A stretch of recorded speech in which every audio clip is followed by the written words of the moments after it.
Je vais vous présenter l'épicéa traditionnel. Donc c'est celui-là. Donc là on a le sapin, le vrai sapin de Noël.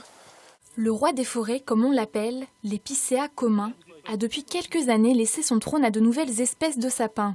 Il y a 10 ans, il représentait à lui seul 70% des ventes de sapins de Noël, contre moins de 30% aujourd'hui. C'était le sapin de notre enfance, enfin de la mienne en tout cas, et c'était un sapin qui sentait très bon. C'était son seul atout, on va dire.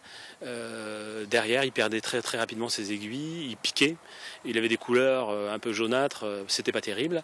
Et puis le Norman s'est arrivé, il s'est imposé. Des aiguilles plus longues et surtout plus douces, une couleur plus franche et une durée de vie de 6 à 8 semaines en intérieur.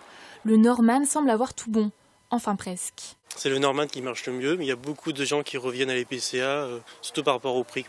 C'est un peu plus dur d'acheter un sapin à 30 €, donc il y a beaucoup qui reviennent sur le traditionnel. Et pour les nostalgiques de la bonne odeur de sapin, que seul l'épicéa offre, sachez que certains producteurs proposent différentes espèces, pour certaines assez originales. Celui-ci est bleuté.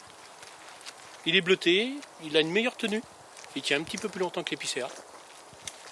Et puis c'est la couleur du sapin, hein. C'est vrai que ça se voit tout simplement.